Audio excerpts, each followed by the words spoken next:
Hey, yo, it's me, Pops Van Marmalade, and you're watching the Comics-Related Madness Network.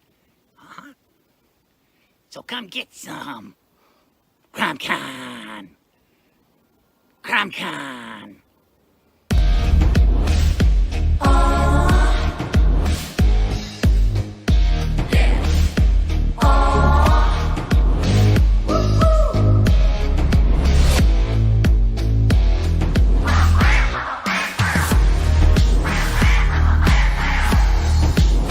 Your favorite podcast is Critical Blast.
Hi, this is Tim TK, host of That Silverline Show on Tuesday. Join us at 11 p.m. Eastern, 8 p.m. Pacific every Tuesday night as we discuss pop culture and the joys of making comics. Hi, I'm Dean Zachary, host of Silverline's Wednesday Wham, where we go beyond politics, beyond calculation, and beyond the big two. Join us each and every Wednesday. Don't miss out. Hi, I'm Roland Mann, and I host Silverline's Silver Sunday. Join me every Sunday at 8 p.m. Eastern as we make mine Silverline.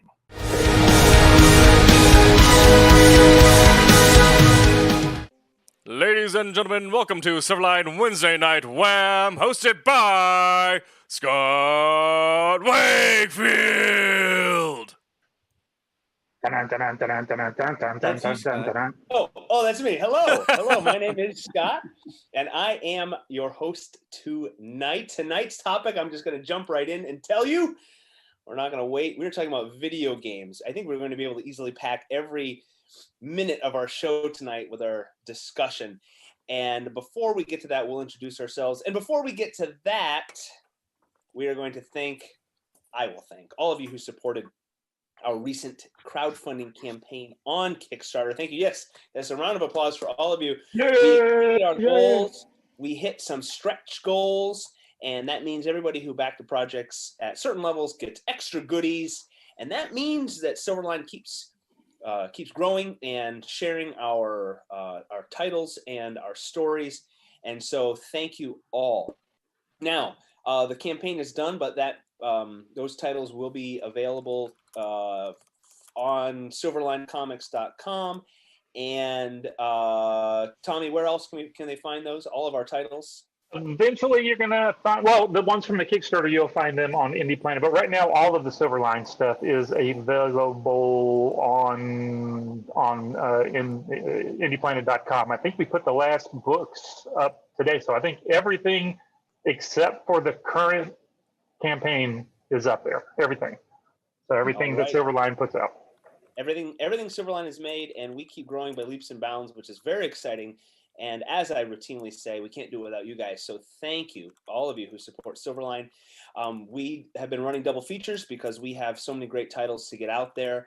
And our next crowdfunding campaign is slated for November. So stay tuned for more news on that. Again, thank you all for supporting our Kickstarter campaign for the latest 2 titles. Trump's #1, which is a whopper, a 48 pager, and Cat and Mouse #3. And if you did back those, and you did back them at a level where you actually ordered comic books, those will be going out very soon. We make it a point to have everything done and ready to go, so the moment the campaigns are over, they hit the mail. Just in from the producer's hut, Sid is currently frozen, so we're trying to figure that out. Okay. All right. Well, thank you. Thank you. At least it's not a unflattering pose with the mouth open and mid. We all. Sid is south of the equator. I think it takes longer for all of her electrons to hit satellites and come back to the stream here. At least that's how I understand the internet, right? Is that how it works? And the globe too, I think. Right. And she has the reverse Coriolis effect, right? Exactly. So, yeah. It's like we're taking a shot over 2 miles, but it's the internet to space. So I hope Sid can hear all of this, and she's probably rolling her eyes at the idiocy. And idiocy. That is, I can see her over on the chat thing. She's saying, "It's froze! It froze! My other chats are working fine, but it's froze." Can we kick her? Can we close her her window out so maybe it will unfreeze when she comes back in? Maybe that's. See there. Okay. So as Tim said, I'm your host, and that really means that makes her unable to rejoin. I don't want to do that. I will wrangle the conversation, and we will be discussing video games. We will keep it pertinent to comic books as best as we can, but we know that it will fly off to other avenues because this is a topic near and dear to most of our hearts. I think we've had a lot of fun already throwing ideas out on our Facebook discussion beforehand. And I asked the folks to be ready with their favorite video game, which is probably very difficult to narrow down. And then the video game that caused them to fly into a frothy rage and perhaps even throw the controller or utter expletives if their parents weren't around and we didn't get slapped. So before we get into that, I like to have everybody introduce ourselves. That is our habit. And that's a way for you to check us out on the social medias and follow us and like what we do. We are all creatives, and we need you to like us and love us as we consume our creations, and we appreciate you for that. So why don't we start with Tim? Hi, I'm Tim TK. I'm the associate editor at Silverline, and I am the writer/creator of an upcoming book called Wolf Hunter, which is an alternate history or World War II spy action thing, all set kind of canned like Murder on the Orient. I also produce our Wednesday night show, and you can find me on Twitter, Instagram, Facebook, all the usual places at Tim TK Writer, TikTok, and Twitch as well. And as a side note, when you're done watching this live, go back and watch last week's show if you didn't see it, and you get to see some sneak peeks at the art, the penciling of Wolf Hunter, Tim's creation there, his brain and imagination coming to life on floating on paper. Exploding onto the paper before your very eyes. It's the Tim and Eric show. Just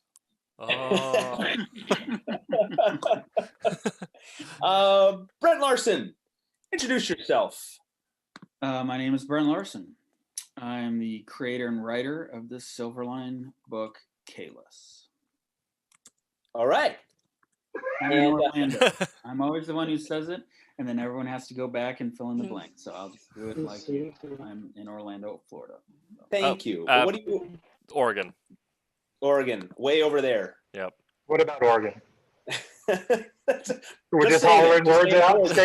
Yeah. Timbuktu. Montana. I didn't know this was a game that we started with. Tommy, you got to pick up the clues. What is the state in the United States for $50? Brent, what do you do? To busy yourself during the day as a day job? I work with a film production group as a screenwriter and producer for them, and Yeah, I do a significant amount of emailing. And Okay, so Brent- screenwriter, thank you. Yes, Brent- yes, and Brent keeps the day job as a Brent writer always so he can has- moonlight as a writer. Brent, yeah. you're welcome. Brent always has good insight on the visual and filmmaking aspects of our craft here. And Haley, the quiet person, the quiet.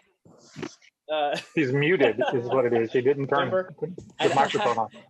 Sounds like Haley, I've said this before. You have full permission to just Slap barge into somebody. the conversation of the blabbermouths. Okay, and everyone has heard me. Haley, just butt in because we talk a lot. So don't be afraid to voice your concerns and your opinions. So go ahead, tell everybody who you are, what you've been doing, what you're working on, and it doesn't have to be just Silverline stuff. Talk yourself up. Okay, so I'm Haley Martin, and I'm from the Daytona Beach area of Florida. And yep. And for Silverline, I'm working on an upcoming title called Bear. It's Bear with an H at the end. So, Bear. yeah, You yeah. guys Never have quite got sure how to to say settle it. on a pronunciation. Yeah. Yeah, so and that is about like a world of stuffed animals, and their kid has just gone missing, so they're kind of trying to figure out what to do next there. And then as far as personal projects, I do a webcomic called Heroic Shenanigans. It's about teen superheroes at superhero summer camp, so that's on heroicshenanigans.com. You can find that. So, yeah.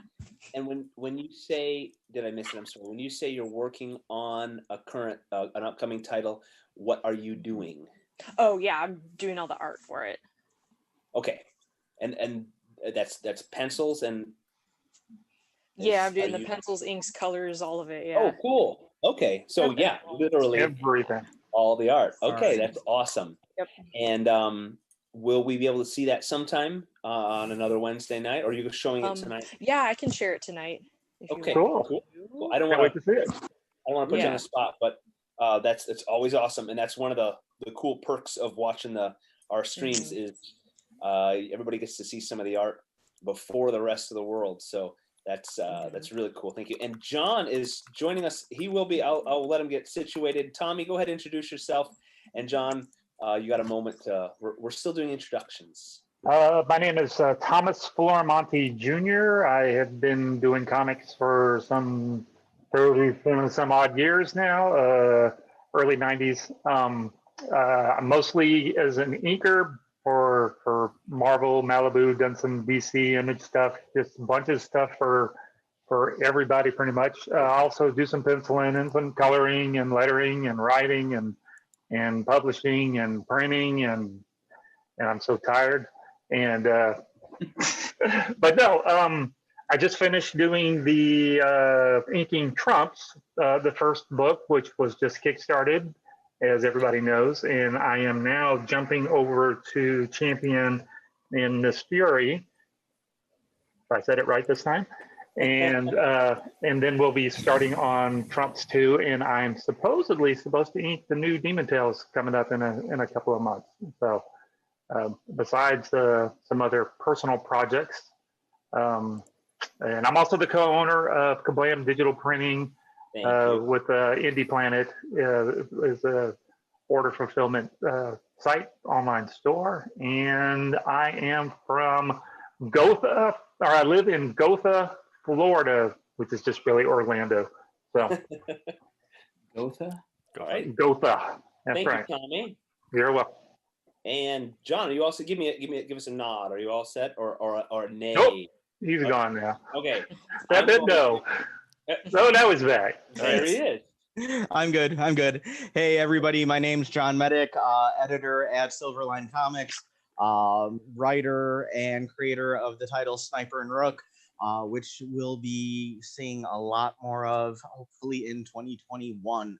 2020, I think, has been pretty horrible for everybody, and we're all looking forward to better things next year, including more comics from me. So. Yes. Thank you. And I think, am I the last one? All right. Thank you, everybody. apologies. I'm pre-apologizing. Rory didn't get the link. He'll be here presently. That's my fault. Is he coming in? Great, cool. Rory's coming. So Rory Boyle will be here. I'm Scott Wakefield. I am the author and co-author and co-creator of an upcoming Silverline title called Steam Patriots. It's a steampunk American Revolution story. And I help out with publicity for Silverline. If you're watching this and you have another show, you talk comics somewhere or you review, we'd love to co-promote you and get some of our creatives on your program, whatever format that is, if it's a live stream or a podcast, or if you clickety-clack and do comic book writing, let's chat. And I'm in the Western New York area, right between Buffalo and Rochester. And winter's coming up here very soon. John is in the Chicago area. Yes, it will be cold. It will be breezy and snowy soon up here. So how many of us are in Florida? So there's 4 of us, 5 of us, including Roland, right? Raise your hand if you're in Florida. My hand disappeared because of the stupid virtual background that I've got going. I was in Florida for a couple of years. Oh. Yeah, Rory's he's in Florida. Floridian right now. Yeah, he's Ohio native and Coast Guard, so moved all over. So he should be here soon. So when Rory gets here, we'll let him join the conversation. Now, you will see if you're paying attention, John has dubbed himself PowerPoint guy, which is true. Being PowerPoint. Recall from a few shows ago, he entranced us with his PowerPoint skills, his knowledge of toys. Right, it was a toy PowerPoint. Yes. So no, there was a toy one. It was the one about who I would have casted for Sniper. As your character, Through 3 different decades. Yes, it was very good. It was very good, and with animation and everything. Yes. Yep. Thank you. You should see what I have in store for you tonight. We're gonna build up to that, John. Are we gonna get copyrighted blocked because of the stuff that you're showing? No, because I already have the disclaimer at the very beginning of my podcast. Oh, that fixes everything. That's right. Okay. It does. For visual content, yes, not so much with audio content, but as long as we don't have. I'm not using any audio, so Perfect. we're good. Okay. And no videos, some animated GIFs, but that's it. You're not going to use any audio? No, I'm staying. I'm keeping us out of what's it, Facebook prison or yeah, right now the DMCA. We said that, and he's actually going audio off. He's clicking all of his little videos. He's turning them off. So yeah, see, he is. Look, he's smiling. He is turning them off. Look. No. My PowerPoint's 152 megabytes, so I was just actually going through all the slides to have them preload, so they're in RAM. So when I share the screen later on, it's not going to drag at all. That's all. Cool. I thought you were going to say 152 slides. No, only 21. Only 21. You almost made me choke. Oh, that's going to be a long night. 153 slides. Let's. You can take the teacher out of the classroom, but yeah, there you go. Be sure to follow our website for our most recent series, PowerPoints with John. Where John presents a PowerPoint on a random comic each week. And you know what? Now that you're saying that, actually, Tim TK, I'm looking for stuff to put in the schedule. Right. The man formerly known as COVID Tim, there was a group of students that I was asked to do a presentation for a few years ago about comic book creation. And needless to say, I have a most excellent PowerPoint presentation put together on that, from concept through initial sketches, through pencils, inks, dialogue. So yeah, if you ever want something on there, I can give you something to upload. Let me know. There you go. So we're going to talk video games before we talk about the games themselves, and I know we'll be showing some of our ages, and that's fine. Raise your hand if your video game experiences, your home video game experience predates PlayStation 2. Well, my hand doesn't show up because of the stupid video. Are you kidding me? So wait, so see, John, not everyone's hand is up. What's the Nintendo equivalent of that? So Is that like pre GameCube or post GameCube? Pre GameCube. Okay. That would be more like GameCube. N64. Golly, that was just like a year or two ago. Okay, GameCube. Oh yeah. So PlayStation 2. Okay, so keep your hand up. PS2 was 32-bit. If you go back to PlayStation, so Xbox, right, is the equivalent of PlayStation 2, right? Yes. Yes. So, and GameCube was a little bit before both.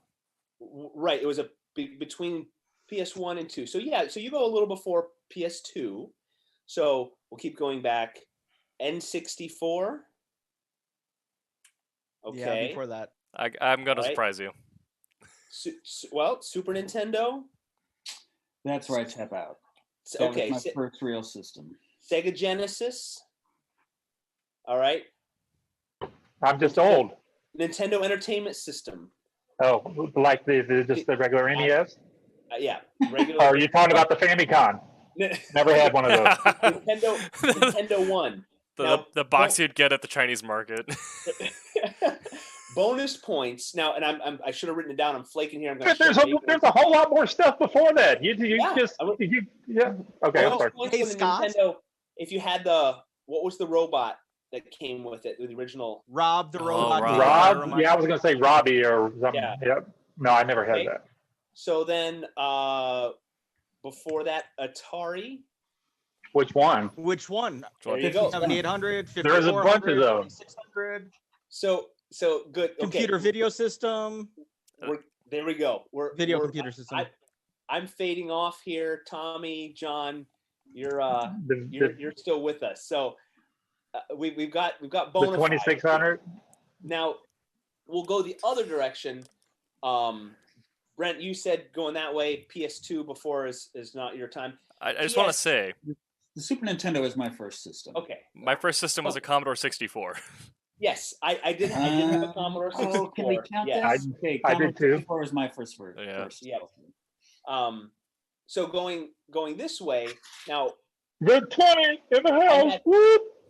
I had. You remember the VIC 20? In the 2003 2005 area of history, and so PlayStation 2, Xbox 360. I experienced that, and then my knowledge kind of just falls off there. Who pulled the plug, and at what point? Pulled the plug? What do you mean? You stopped playing. Are you still playing new games that have come out now?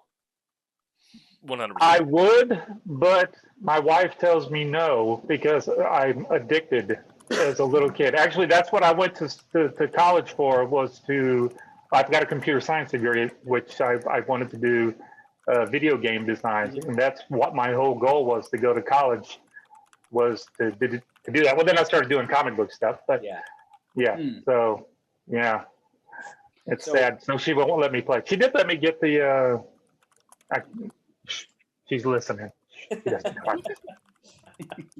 The Atari 2600. Hey, Haley, I would get them all if she would let me, but she knows I would just sit up all night and play. I'm just I'm one of those. I'm the kid that would play all the games just too much. Yeah. Yep. So I had to stop. Yeah. Haley, what do you have? What system do you have? Do you have a current system? I have the Switch, yeah. Okay. Bought it during quarantine, so I could play some Animal Crossing, like a lot of people did. That game came out at the perfect time. Yeah. It did. Yeah. I have like zero experience with the Switch, so I won't be able to talk about that. Tim, I know you are an avid gamer and you stream your games. So what system are you on? Primarily, I'm on PC, but I do also dabble a little bit in Xbox. Okay. And Brent, are you currently gaming? Yeah, a little bit. I don't really have a lot of time for it too. I'm kind of like Tommy in that my addictive tendencies can swing in. And it's really not our fault. I mean, if you think about it, video game systems were the ultimate toy that you can't outgrow. Sure. Right. So it's almost like the world is against me in this one, but that's okay.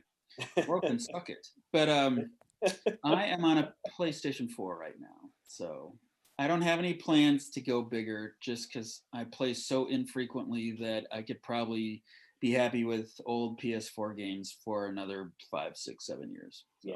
Yeah. We have a PS4 in the house. The kids. So this is one of those great moments as a parent where your preteen daughter and your just teenage son agree. They collaborate, and not in the mischievous, we're gonna get pulling over on the parents. They pool their money. They research Xbox versus PlayStation, and they find a friend that has a used PS4 with lots of games. They take their money and they buy the machine, all with my blessing, because it was a glorious moment in the lives of my children. And then after they bought it, I realized, my wife and I realized, they purchased their own babysitter. Yeah. I don't know if the law agrees, but sounds like they should. That's a great idea. Well, so I mean, really, they did all of it, and so now that I haven't spent, I don't know, maybe Christmas time and birthdays we'll buy a game, and I have entered into the world of like old man dad, where I've got, I'm standing at Walmart. Excuse me, young man, can you explain this? Is this a multiplayer game? Do I need a new controller? I've become dad, just the clueless dad, and there was a time that there were 2 accounts on the PlayStation, and I couldn't figure out why this game was on this account. And I couldn't, if I saved it, why wasn't it over here? And I was angry dad. And my son's like, Dad, it's okay. And he takes the controller, sit down, here's a book. And I went, back in my day, we just put a cartridge in. And so, yeah. Back in my day, all they did was go across the screen and eat stuff. Weirdly enough, my generation struggles with obesity. We didn't have, back in my day, we hit pause. We didn't save a game. Yeah. So yes, suddenly, kids, I'm instant old dad, and they're looking at PS5s, and they're looking at Oculus, the Oculus Quest 2, and all that sort of stuff, and I'm just, okay, I'll give you my blessing if you can afford it, and get a job and go for it. So that's the PlayStation 4 that's in our house. John, what are you enjoying as a gaming system right now? Okay, let's go through the list. Currently up and operational. I did pick up one of the Arcade 1-Up arcade machines that they put out. They're like 3/4 the size of a real arcade machine. So my kid and I play. Yeah, they really are. My kid and I play Street Fighter in that. It's in our kitchen. It's kind of nice to have, like, it's all guys in the house except for you move the stove out and put the console, the machine there. Don't know what to do with the stove. So you don't have a fridge. You just got the box. Cool. What's that? No. What's that, Tommy? You were cutting out. I said you got rid of the fridge so that way you could put your game system in. Fit in perfectly. Yep. So got the Arcade 1-Up, PlayStation 4, X360, PS3, Xbox, PS2, SNES, NES, Genesis, Saturn, Dreamcast, which is my favorite, Panasonic 3DO. Oh, what am I blanking on? Atari Jaguar, good old Atari 2600, which my mom still has the receipt for at her house that they bought in 1981.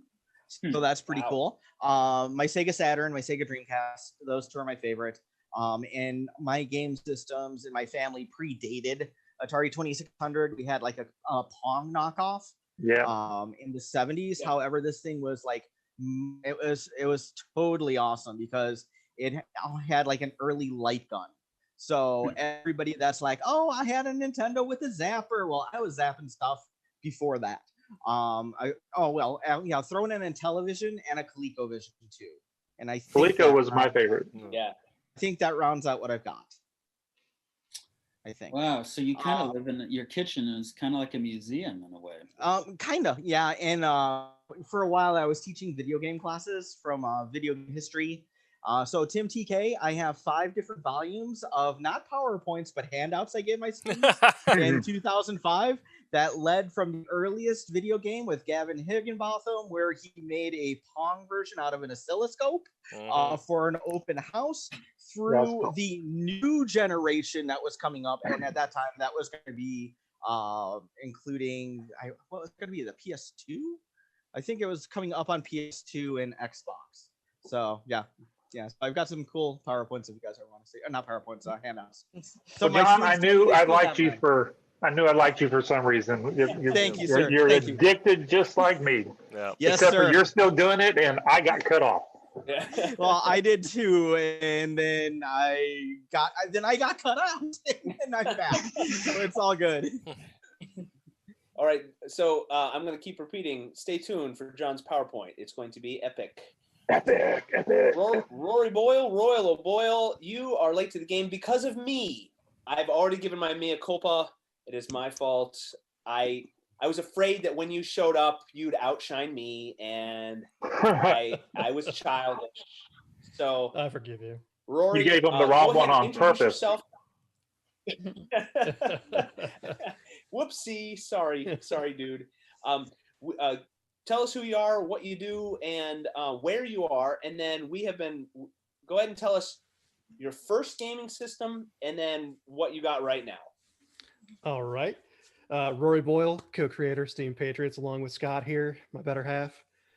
Currently in Jacksonville, Florida for another 6 months-ish before I move back up north, and loving it. The first system really wasn't mine. It was my brother's that he left at home and then conveniently forgot. N64 with a Mario game that was so stuck in it I couldn't get it out, so that's all we could play. Wow. It was the one. It wasn't it wasn't the racing one. It was one where you run through the castle and jump through the portraits. Oh yeah. That was the only thing we had for years. Wow. And then once I got off onto my own, I had a 360, PS3, and now a PS4, and pinching my pennies for the 5. All right. So we'll jump right into the biggest question.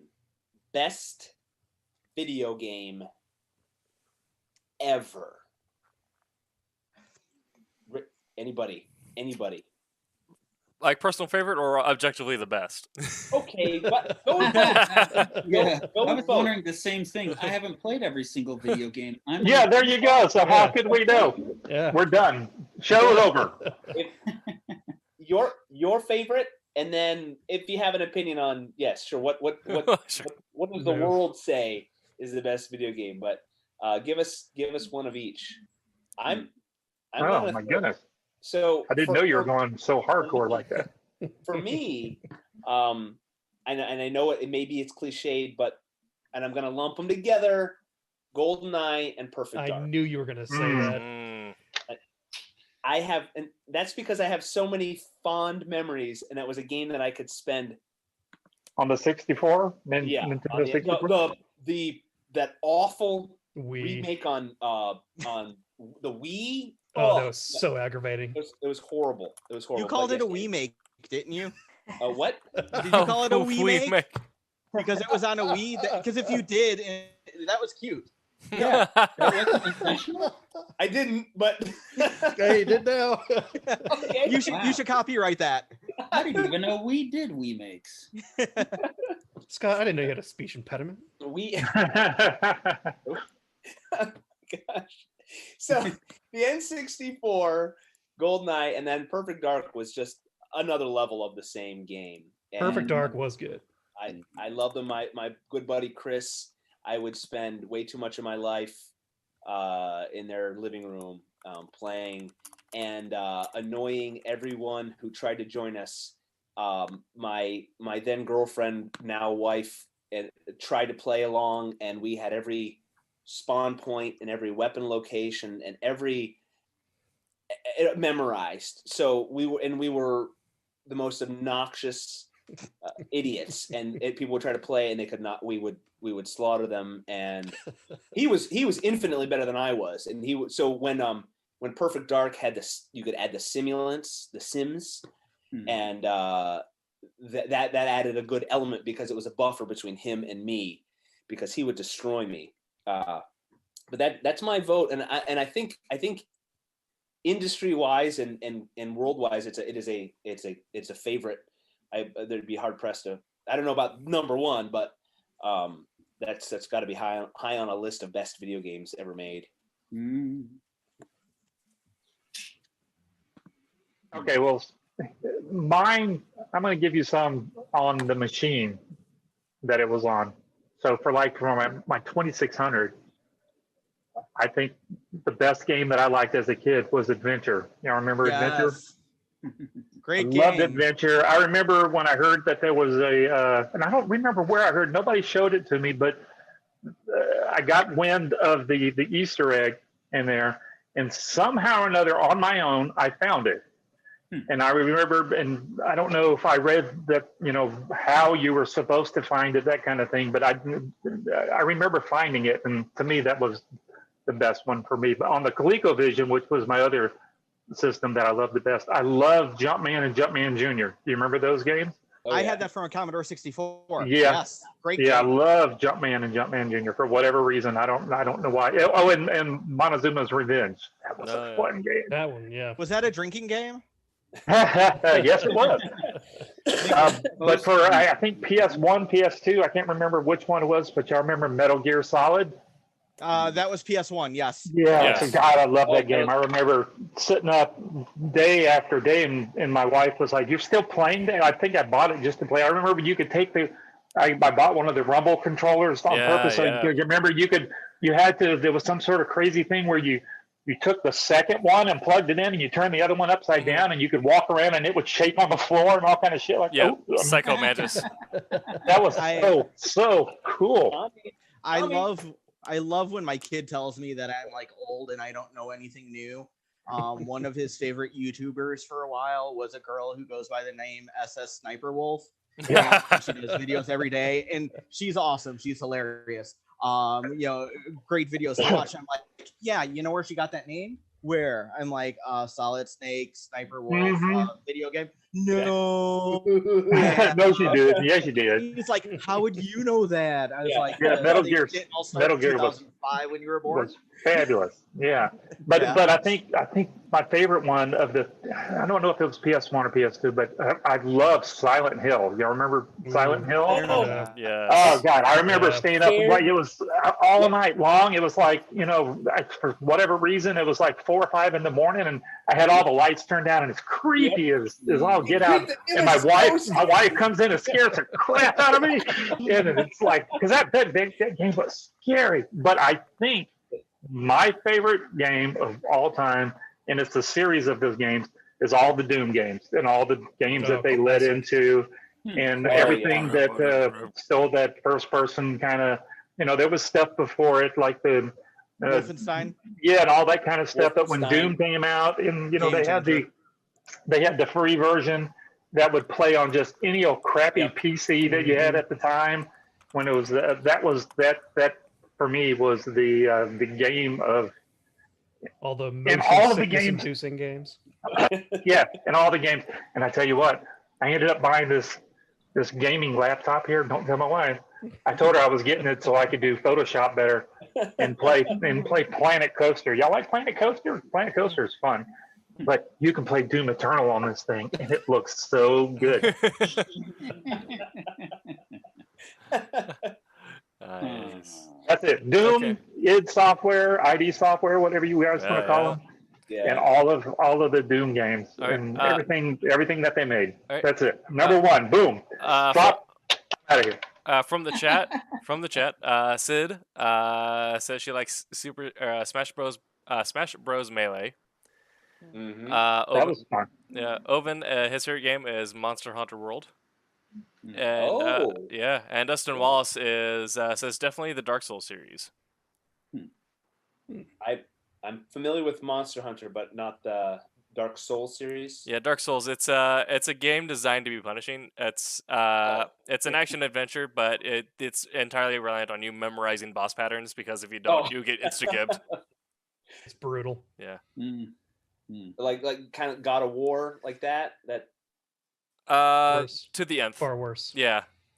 Yeah. It's okay.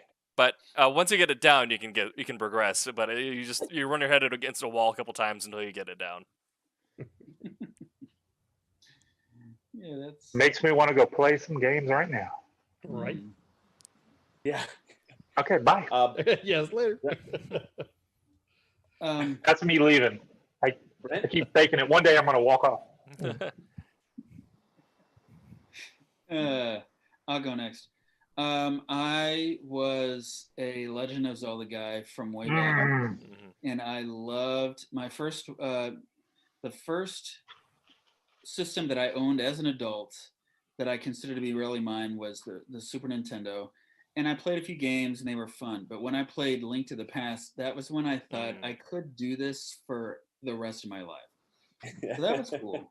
And I loved Ocarina of Time when it came out on the N64 and Majora's Mask. I loved those, and I still love them. And I've loved pretty much every Zelda game that's come out. But I will say this: when I heard what BioShock was about, that is what sold me on the PS3 without even playing it. I was like, I have to play this game.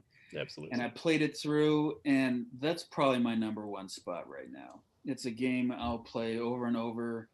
I just think it's not only imaginative and fun, but it's actually kind of deep, frankly, in terms of social commentary and what humanity is like. I can't remember ever feeling like these guys were trying to actually say something through their game, which I don't really get a lot when I play games. So I loved BioShock. What about the whole series? How do you feel about the other subsequent games? The second one felt like an epilogue, and Infinite was cool. I really enjoyed that game, but it's you guys experience it when you see a sequel or play a sequel, and it's like, this is really quality work, maybe even more quality than the first one, but it doesn't have the magic. And I didn't feel like Infinite had the magic, and it wasn't for any fault of its own. It was just because BioShock was just so amazing. Yeah. It was vastly different. Yeah. I guess I can't go home again. Well, you can go home, but the graphics just don't add up. It's not as good. It's just everything's all bitty looking. Yeah. I remember this being sharper. I just don't know. I mean, you get older, your eyes get blurrier, just don't wear your glasses, and it looks just as good as it did when you thought it, when you were younger. This reminds me of FPS Dave. I don't know if you guys ever saw that video, but it's like I would have enlisted because it's like CS:GO. It's like Counter-Strike with better graphics, but they only get one respawn, so it's not that worth it. Ooh. Haley, are you deep in artistic thought there? Do you have a favorite? She does. Oh yeah. That's so hard. I mean, I've got two behind me that are good candidates. I definitely really like the Zelda games a lot. Ocarina of Time I didn't play it like when it first came out, but that was the first one that I ever finished, and I was just like, wow, this is life changing. It's so good. And then I also do really like Breath of the Wild. I don't know if that's like my top favorite. And then, my other poster is like specifically Pokemon, specifically Ruby and Sapphire Generation 3, because that was the first Pokemon that I played, and I'm from the 90s, so that's like Pokemon's like my childhood. So and I have a memory of like a really cool. Well, the first thing was my brother got Sapphire like for his birthday or whatever. Then we were both playing it, and it took us a while before we realized that you can only have one save file, so we kept saving over each other's files. And when we found that out, then my parents bought me Ruby because I liked it so much. And then if you want to make your sibling upset. So we're like, wait, where did my save file go? But and then I was playing that, and then you can have 6 Pokemon in your party at a time, but then you can have tons more like stored in your PC, but I didn't realize that yet. So when I caught a 7th Pokemon, I thought it just disappeared. So I was like, oh dang, I shouldn't have caught 2 Zigzagoons. And then when I found the PC in the game, I just had this like mind-blowing moment of this game is so much bigger than I thought. Like, you can have more than 6 Pokemon, you really can catch them all. Yeah, I mean, I still like. I've got Sword on the Switch. Like, I still enjoy playing them. So, Yeah. it's like So finding out- nostalgia, and they're just so fun. It's like the days of renting video games, and you wouldn't have the handbook in the box, and so you'd get the game, and you'd have no idea. Like, first of all, you'd learn your controls, and then through luck or whatever, later on in the game, you'd find out, oh, I can do that thing. Or I'd rent Mortal Kombat. My mom wouldn't let me own Mortal Kombat, but for Sega, for the Sega Genesis. But renting was okay. Oh, because that one had the blood. Well, you Kombat had to had put in the blood. What's the that? blood code. You had to put in the blood code for Mortal Kombat for the Sega, and my mom. And Nintendo no. refused to have blood. It's just sweat. Yeah, that's right. Oh man, I hadn't thought of that. I I never owned a Nintendo other than the N64 later on, but Sega Genesis was the first, and we would rent video games. And my brother and I, though, we had. Do you guys remember the first Golden Axe? Oh yeah. It'd be the fighter, the dwarf, or the sorcerer, and she was a female, of course. It had the rules of fantasy armor. The bikini is enough to give you the high armor class, the same as a dwarf. It was metal. Exactly. But we got so good. We got so good at that game. We would get it. It took, I don't know, like half an hour to beat the game. There was I wouldn't call it a glitch, but with old games, you can game the game, and if you knocked an opponent off the screen, and if you stood close to the edge of the screen, they could hit you, but you couldn't hit them. So you couldn't stand there. But there was a double tap, jump, and attack. You could run, jump, and shoulder into them. And if you kept the bad guys off the edge of the screen, you could just keep running and bumping them off the screen. It took forever to defeat them, but it was a surefire way, especially if there were two of you, because you could just keep running and bumping them off the screen. And I'd game the game with Golden Axe like that on the Sega. I recently, a friend of mine had a Sega, and we unboxed it, and I got it out with the kids, and I tried playing Golden Axe, and I was like, this is rough. The test of time. Yeah. And same thing with my buddy Chris. We unearthed the N64 and tried playing Golden Eye on a high definition television, and it's yeah. You need to get a scaler for that. Yeah. Exactly. Yeah. It was rough.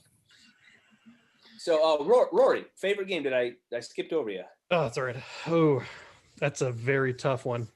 Because I mean, there's a whole series of games that I've really enjoyed. I bought a PlayStation when I was in Puerto Rico solely to play the Uncharted games. Yes. I was so very excited about that. And that's like a running theme. I played all the Tomb Raider games, that whole adventure, Indiana Jones motif I love. And that, weighs heavily on my gamer soul. But Witcher 3 has got to be top tier. A number one game. Took me a year to play through just because of the volume of content in the game, even before the downloadable stuff. And the soundtrack is just wild. Volume, soundtrack, graphics, just the story is just incredible. And then I would say Myst to be a high number 2. Wait, okay, thank you. Did you play, Rory? I know I'm a few years older than you.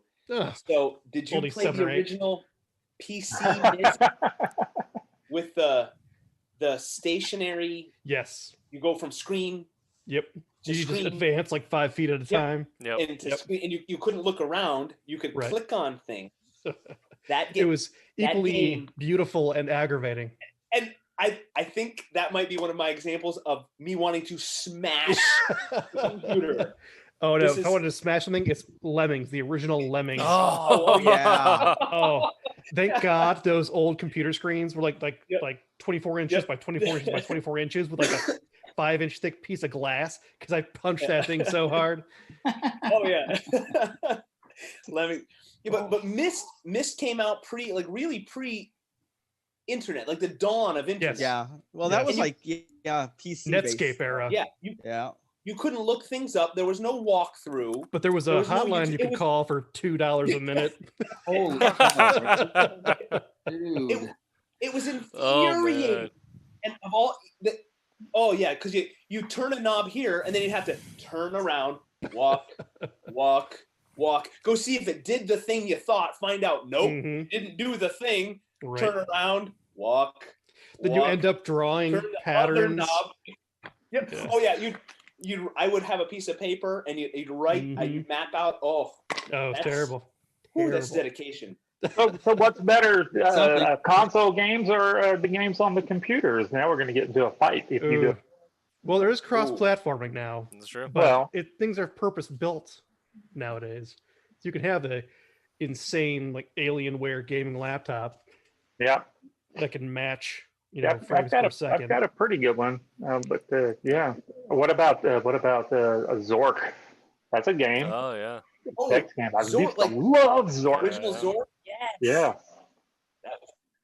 Turn left. Go north. All of the Open mailbox. Dark. Open mailbox. Look in mailbox. Look, and of course I can't spell. Right. So I can't spell. What the stupid game. Zork and all of the Quest for Glory and then the King's Quest games. Oh yeah. I found out that same thing as like Haley found out you can save your Pokemon. If you did Control L, it would do look at, Control A, ask about, Control P, pick up. It was changed my life. Like I said, my Pokemon moment, the realization was when I was playing Skyrim for a month, and then I realized you can fast travel. Oh wow! I was walking across the map. I leveled up really fast. It was great. Oh. It's good. What other games have made you guys like want to scream and break something? All of them. At some point. I have one, and I'll go because I'm going to need to get off in a few minutes. But I played, and I figured, it would be useful to tie comics into this conversation. But there was a Spider-Man game called Maximum Carnage, and yeah. I think it was for I think it was the Super Nintendo.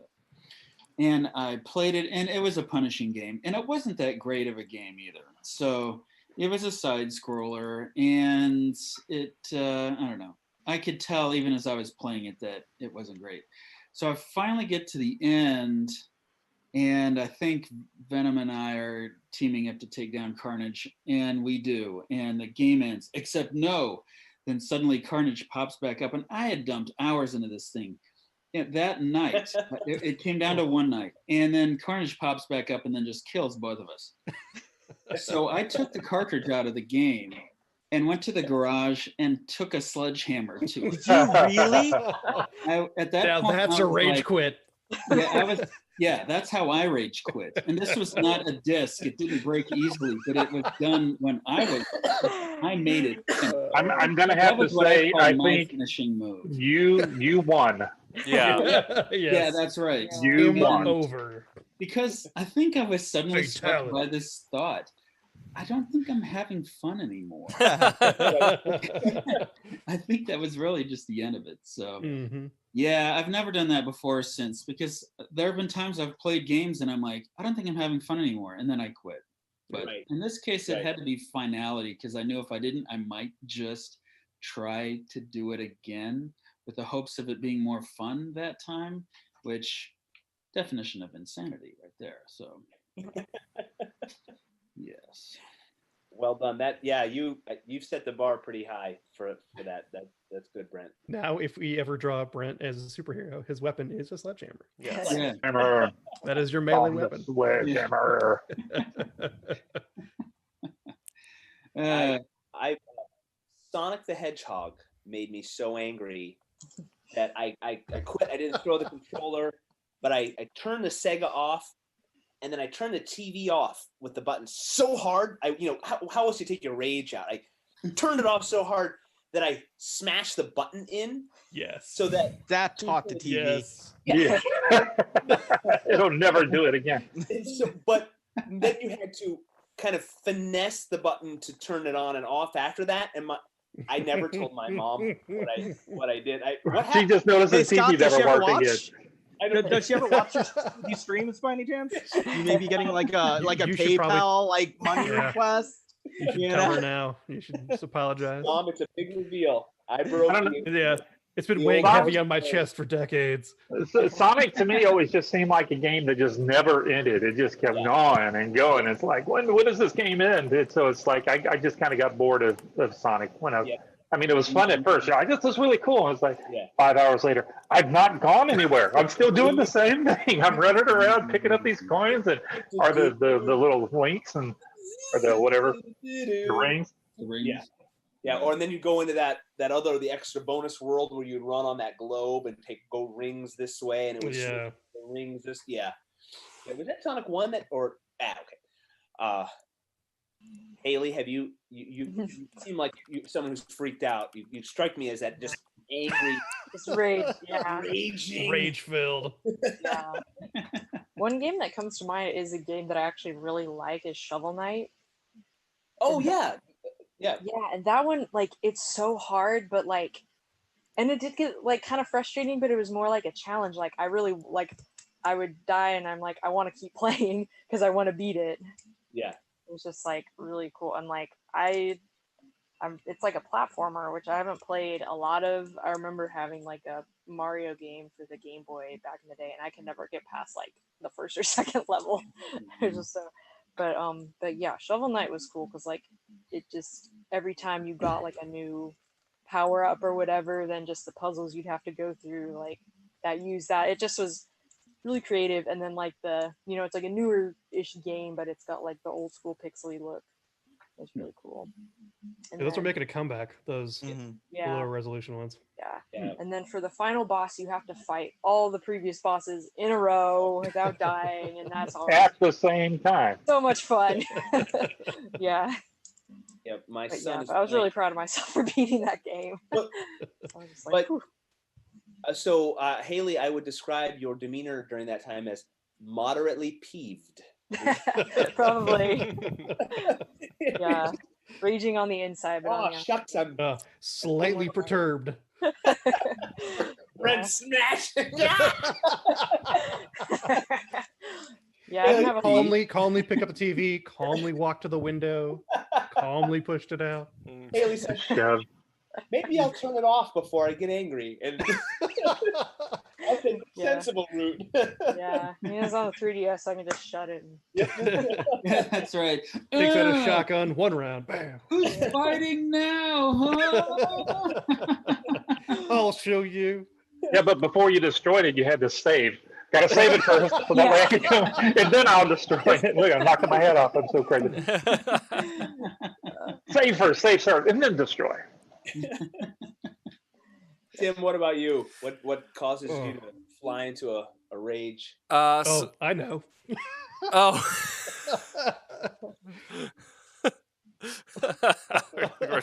Okay, yeah. Different stream. If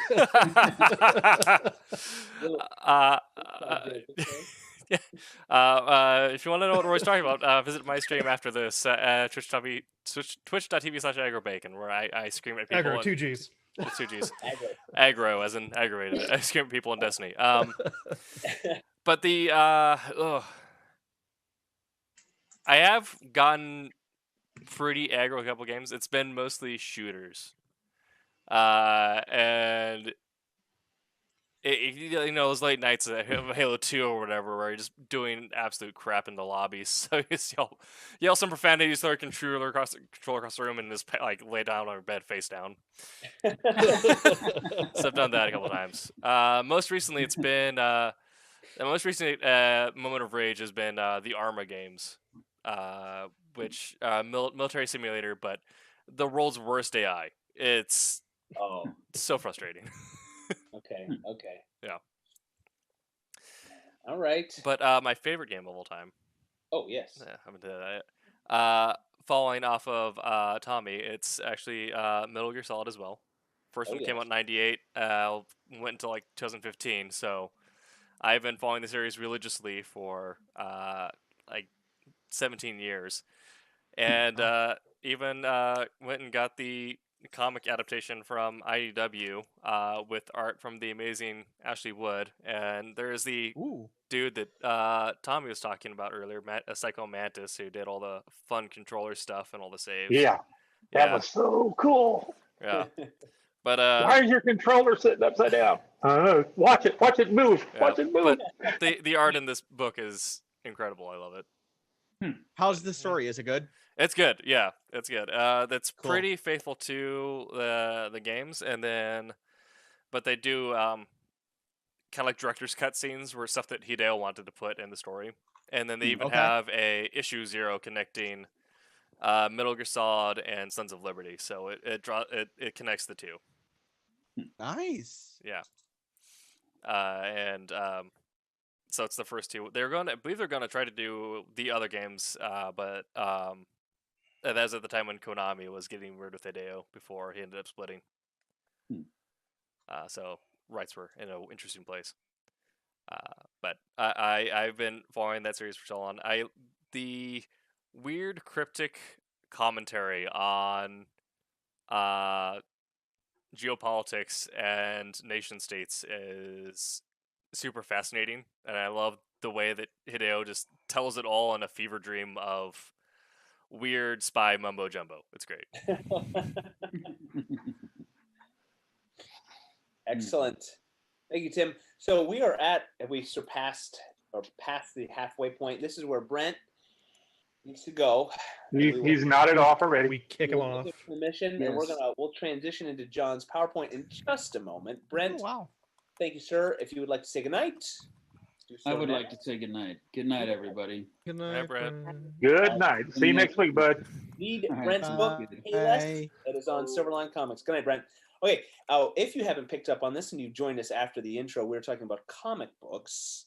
And wait, what? Are we? Take 2. Yes. We are talking about video games. And we have not really even tied in comic books, but that's okay. I got it coming. We're all geeking out, and John has a PowerPoint coming up. We will enjoy John's PowerPoint. I think we'll share his screen, and we'll get back to discussing our favorites, our least favorites. And if you are watching and would like to comment, please let us know your favorite games that have made you lose your mind, and games that have changed your life. And that really, I don't say that flippantly. There are video games that have that are big and have touched our souls, and it's an interesting medium because it is relatively new in the world of entertainment, stage plays and the written word. But we are now a generation who has grown up in the better part of our lives. We've had video games, and there are stories that are part of us. So it's really cool. It's fun to talk about the silly games that we can play on our phones, but also the games like Metal Gear Solid, where a storyline has drawn us in, where BioShock and those games that we've been immersed in. So I'll stop blabbering, and John, take it away. All right. Thank you very much, sir. Let me go ahead and start this off. All right, I've got that starting, and then may I share my screen? Yeah, go ahead. It should boot Haley out. Excellent. All right, Haley, are you okay with that? Yeah. Do I have to stop Okay. share? No. No. I just didn't want to boot without asking. Nah, that's fine. Thank you kindly. All right. So as I was in the topic, as we were talking in our chat, that it was going to be about our favorite video games. This is what I put together for tonight. Some of my favorite video games, going through some of the years. So this is kind of like my personal digital entertainment retrospective. I know we were talking about what we think the best game of all time is and our personal favorites. So mine will be contained within here. Anything that I talk about Sniper and Rook in here, copyright and trademark me. And you're like, oh wait, we're talking video games. How's John's comic in here? Ooh, you'll find out. And people will be seeing some stuff that nobody has seen before tonight. And any other images, like always, I take no ownership of them. I obviously do not own Tron. Disney owns Tron. Love you, Disney. Don't sue. Thank you. All right, so here we go. I was looking at, kind of over my 40 some years of life, and it's like, what were my favorite video games throughout? So, Tommy, you're going to be very happy. Like you said before, there's a reason you like me. Think about this. Oh my God, these are the days. I mean, for folks that never had an opportunity to grow up playing in arcades, so many quarters lost under those things. Oh yeah. What just quarters or also tokens? Oh, all right. So perfect. So out by us, Illinois, we had Galaxy World and Carol Stream as part of Galen North Bowling Alley, Enchanted Castle in Lombard. Namco had stuff all around, and I've got the pictures of us covering the other one. Oh, Aladdin's Castle. Those were kind of spread nationwide as well. Flynn's. Where was Flynn's located, everybody? Anybody know? I don't know. Wow, no, Oregon. not a clue. Any of you in a ever movie. watched? Any of you watched Tron, the movie? Oh. Well, I knew that, but I don't. That is Flynn's, and they've actually put out an actual series of arcades named Flynn's now. There's a few locations across the United States. So I thought you meant where in the movie was Flynn's located, and I'm like, I don't know that one. Oh, gotcha. No, I was. But not I can looking look it for up. an address. We could Google Map it, but that'll be for another day. So, okay, Tommy. So I know we were. You like some of the arcade machines, but I also know you talked about your love for adventure. Oh, love it. All right. Is it showing properly? Because I turned off all other screens. Yeah. Okay, great. So, this was probably my favorite game on the Atari 2600. It was a maze. I love the fact that now that we have the internet, people actually have put together the maps, but you did not have a map. You were, and I'm pointing to my screen light right now like an idiot. Can you see my mouse move? No. Yes. No. Okay. Yes. So Yes.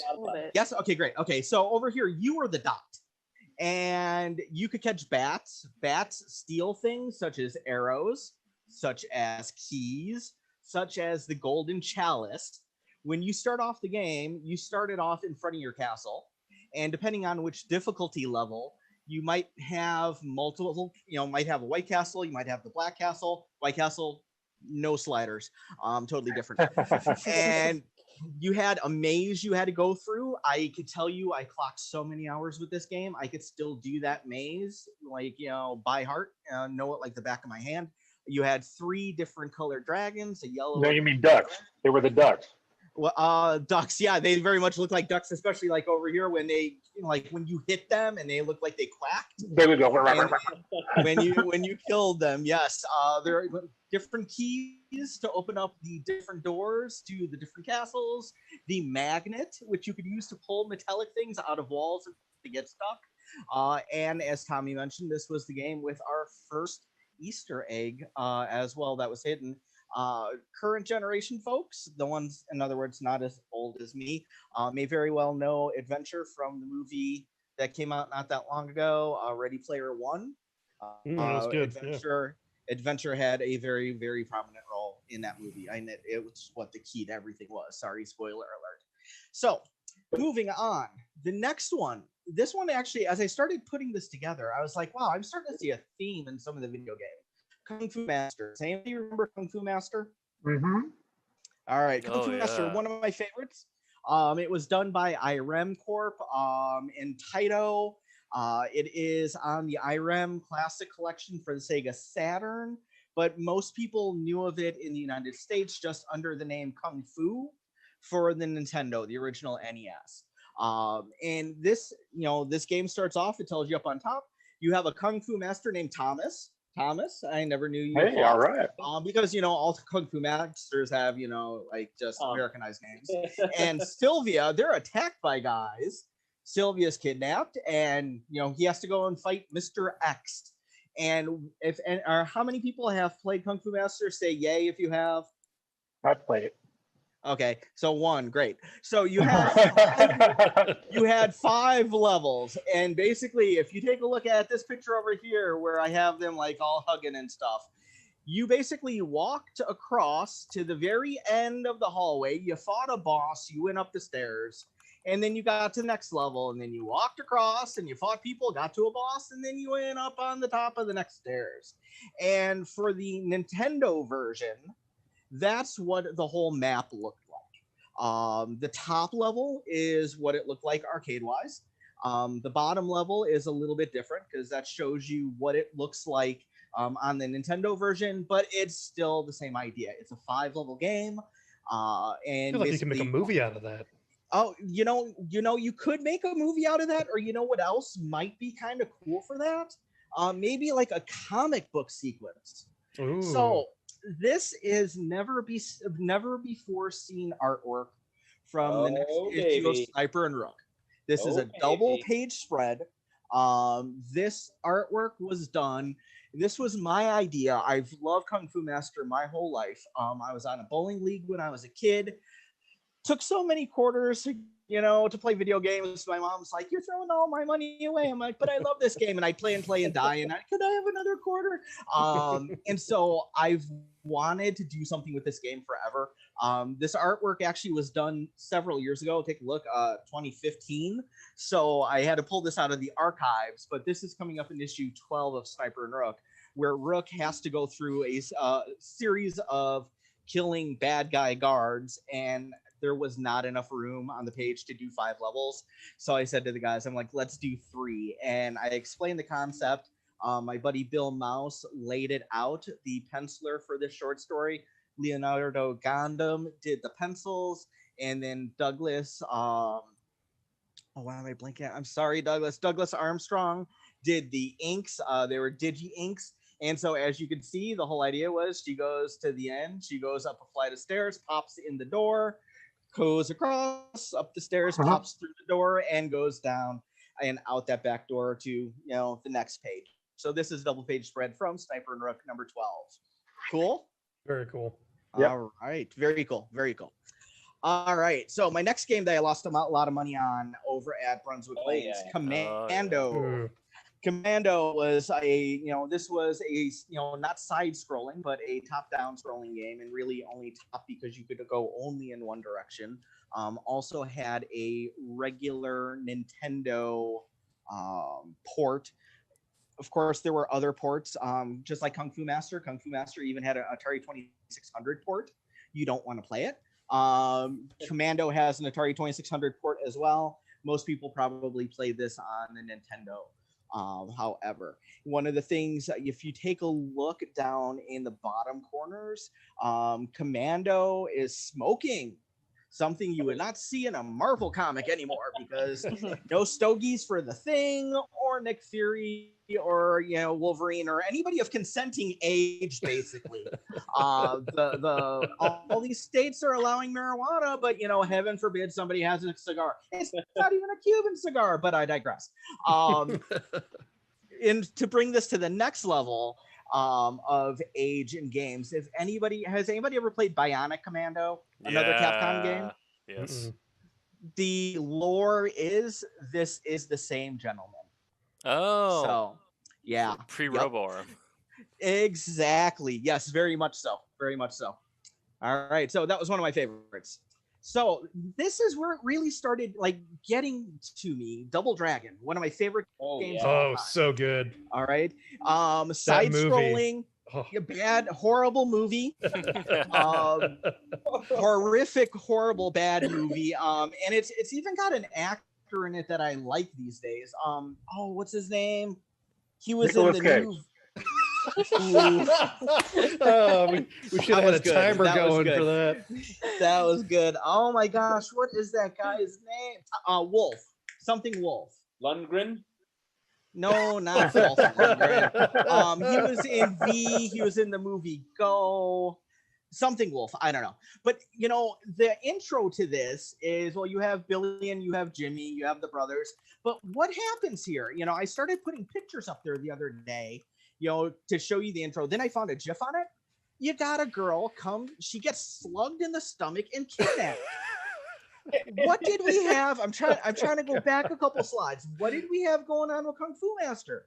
We had a girl who got walked up and she got kidnapped. I'm like, there was like a lot of violence against women back in the day here. I'm like, that's not okay. Princesses getting kidnapped. It's terrible. Oh, yeah, you're right. Yeah, Peach.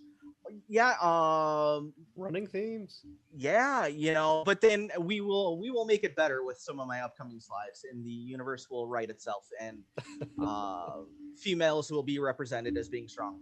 So here we have Double Dragon. It spurred several different sequels, and I promised folks in our chat that I would not only have comic book tie-ins, but I would have Silverline tie-ins for video games tonight.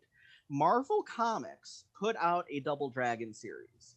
It was a 6-issue miniseries. I know issue 1, cover done by Larry Stroman, and it featured several different artists over the 6-issue run. And here are some sample panels from issue 4. And if you take a look at the big purple arrow, penciler Stephen Butler. Oh, yeah. Yep. As in Stephen Butler. Look at some of his early stuff. Yes, it was co-founding with Roland there at the beginning. Stephen and Mitch and Roland doing Cat and Mouse Volume 1. So yes, so very much we have a original Silverline tie-in with this. So it's very, very cool. I was very glad to be able to include this for you guys tonight. Well done. Thank you, sir.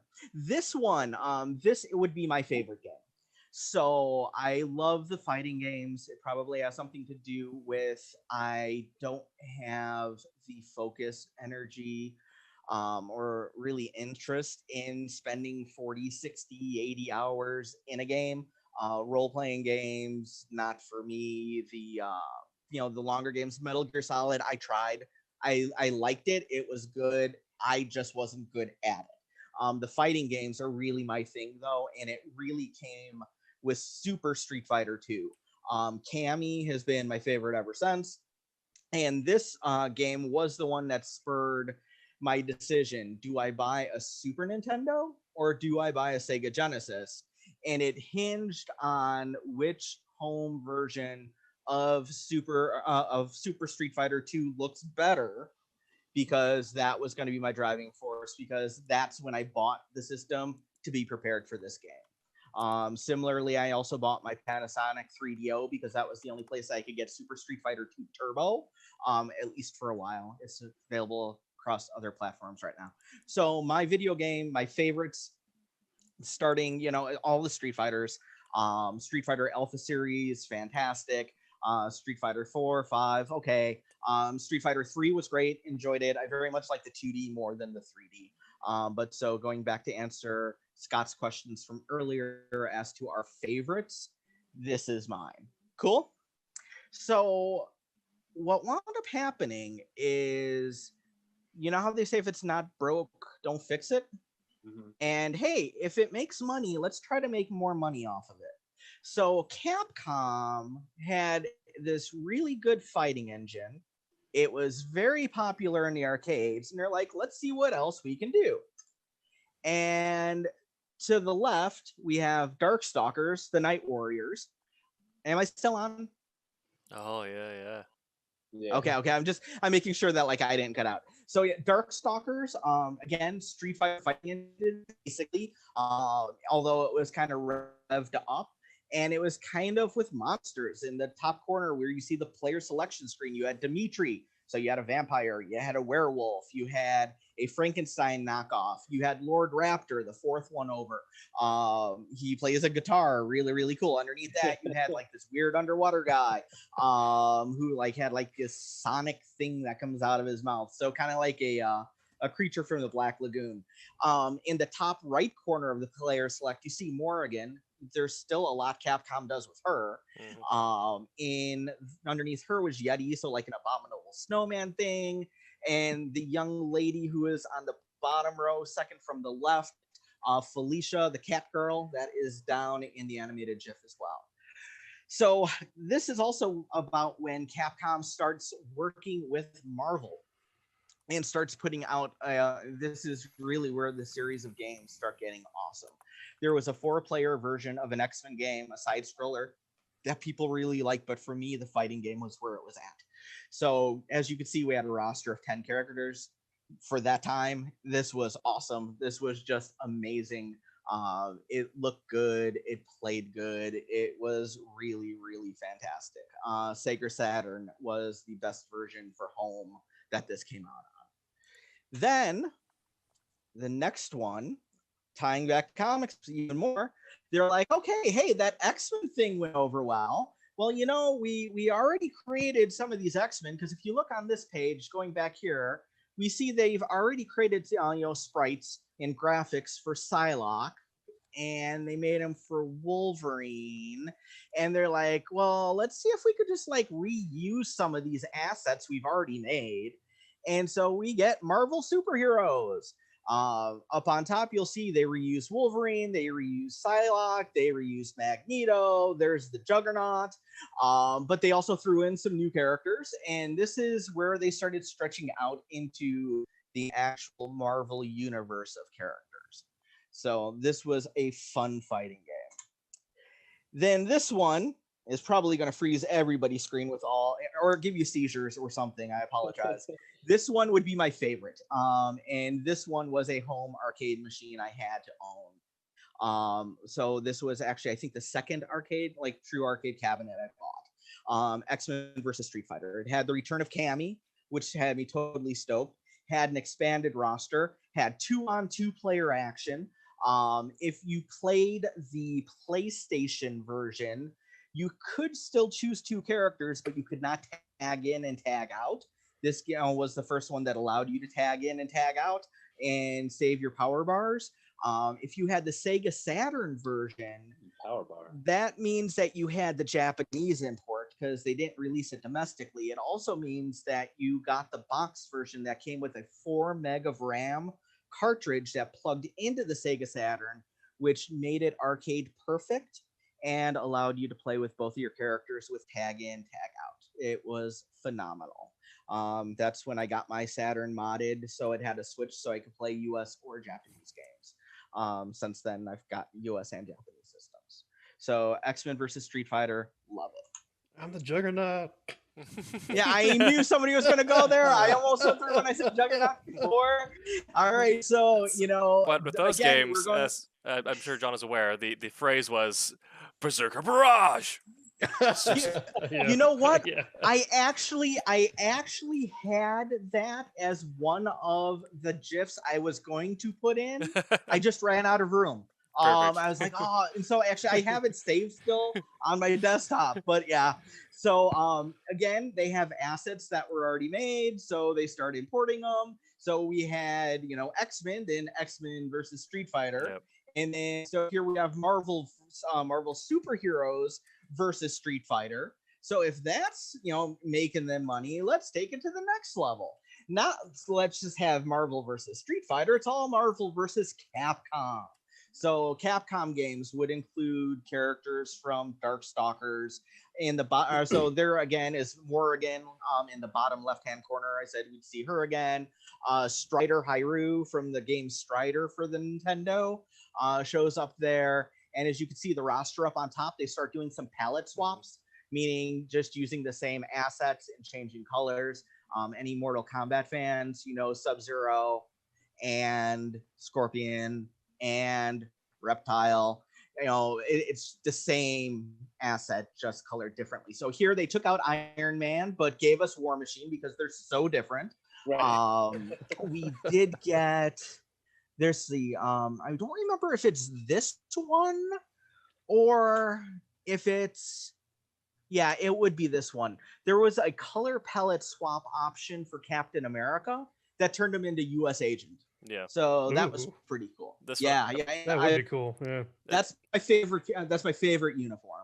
This one also had the I'm going to take you for a ride, like menu track, didn't it?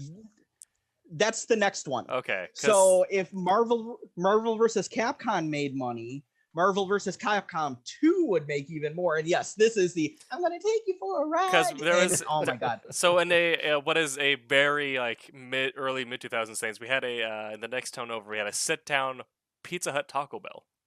And they had this cabinet in the corner, and all I heard was just that song on repeat for like 30 minutes whenever we went there.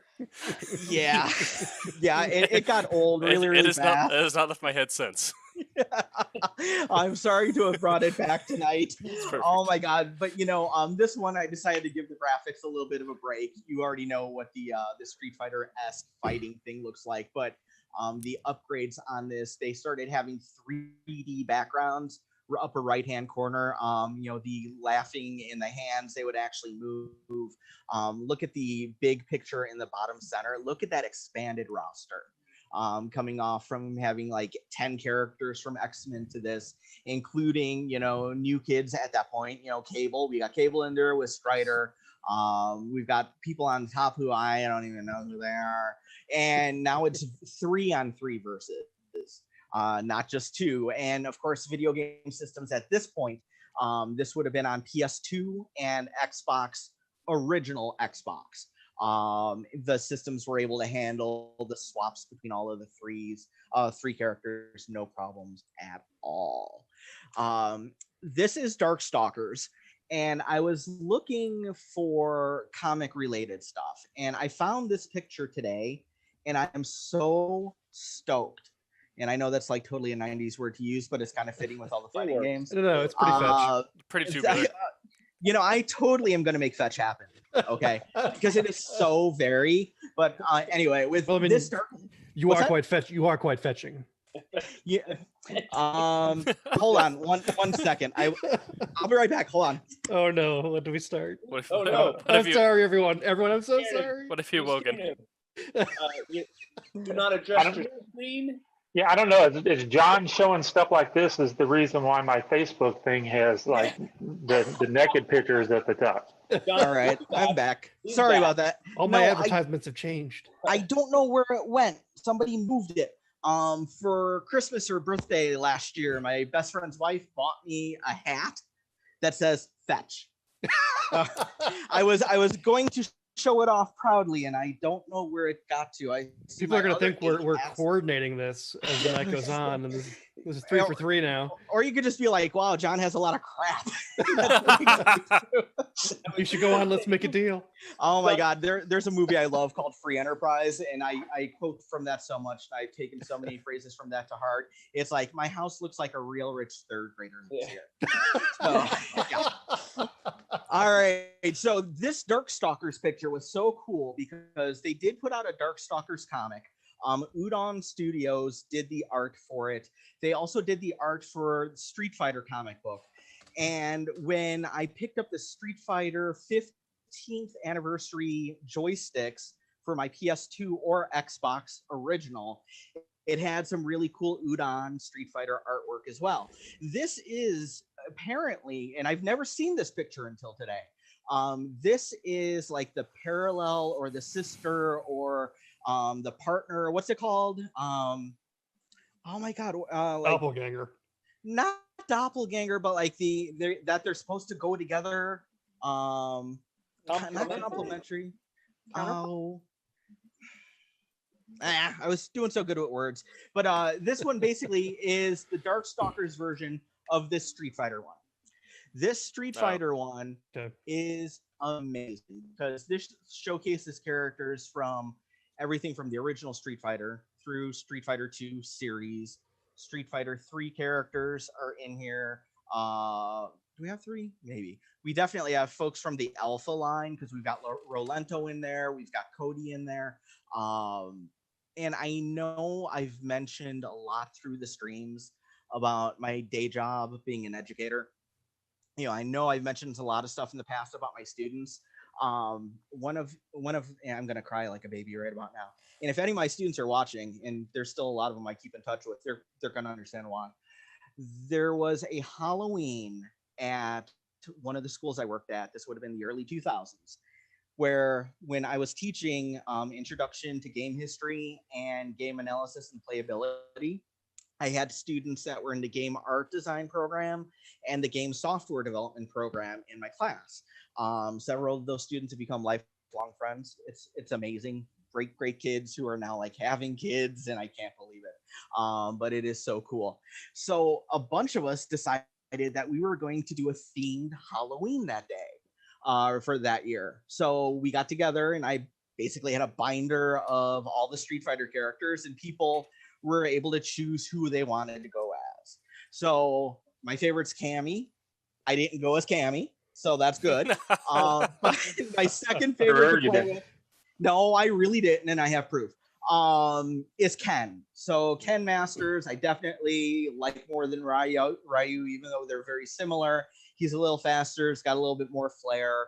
So I very much see myself as like a Ken. So what we wound up doing is we did this awesome Halloween thing. The kids went all out. They like made their own costumes. They did their own things. And that's the picture from our Halloween.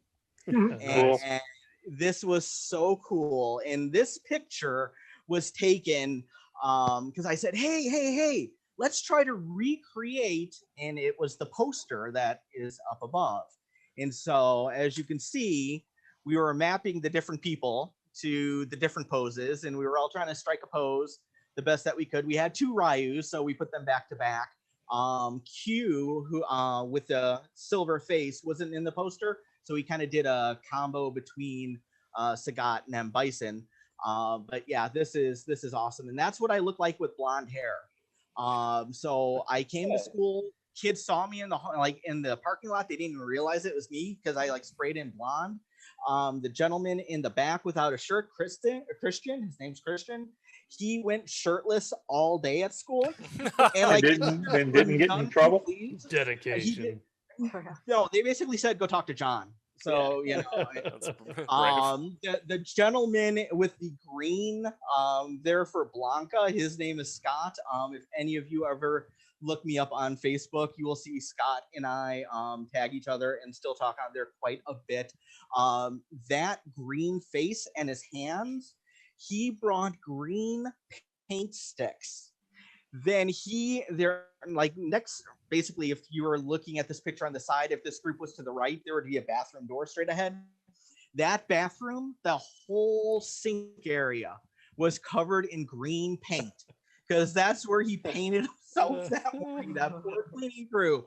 But yeah, this is actually one of the most important pictures I have, and probably one of the best moments I had as an educator my entire life. So, and the gentleman all the way over on the end, Colin, who was Akuma for the day, he was actually even at a couple of my son's birthday parties. And then we went out to the garage to play, you know, X-Men versus Street Fighter on the arcade cab. So good times, good times. All right, so these are some other fighting games. I dig the fighting games. So whereas we were talking about before, you know, females, they kind of like really got beat up and kidnapped and all that stuff. Well, now they're whooping a lot of butt here. Everything. So I'm going to kind of run across. We've got Dead or Alive, upper top hand corner, Dreamcast, PS2, forward, Tatsunoko versus Capcom in the middle. That one I really love because the gentleman who's getting his butt kicked is from my favorite anime and my favorite cartoon ever. In Japan, it was called Gatchaman. In the United States, if you were around in the 70s, it was called Battle of the Planets. If you were in the 80s, it was known as G-Force. If you were around in the 90s, it was known as Eagle Riders. It kept getting dubbed and redubbed and redubbed. But the fact that they actually had them in the... Hold on one second. Everything okay? Okay, could you check? Sorry, one of the dogs just kind of going crazy. Then, sorry, we're good. Upper right-hand corner, King of Fighters. And then we had crossover King of Fighters with Capcom. So it was Capcom and SNK in the middle there with Ken and Terry Bogard. Then we move ourselves into some Virtua Fighter action. We have some Tekken action. Down in the corner, we have Guilty Gear. Then we have 2 from Mortal Kombat, including Fatalities. And the bottom corner one, if that's not a Street Fighter ripoff, I don't know what it is. But I could tell you it's in my garage because that was the first cabinet I ever bought. It's called Fighter's History. It is a Street Fighter knockoff. Actually, they were taken to court by Capcom. They basically didn't find in Capcom's favor. Data East put that out. They put out a second version as well. And here's something else I want to show you. Check out, you got Jax from Mortal Kombat 2 there, pulling off Sub-Zero's arms. Had another student, same school, different program. He was in my computer networking program, and I had him for one of my computer classes. And he's really cool guy. John Parrish is his name. So this was like early 2000s as well. And he had showed me a couple pictures. He did himself up as Jax. And, this is like early 2000s. Like, that's kind of really pre-cosplay or pre-cosplay time. And I was like, oh, that's cool. You look really good. Well, like 2 years ago, I found out John Parrish was Jax. Jax was one of my students. And we're still connected on Facebook. I sent him a message. I'm like, you're really Jax? He's like, yeah, I showed the pictures. I'm like, I thought you were cosplaying. I'm like, oh, no.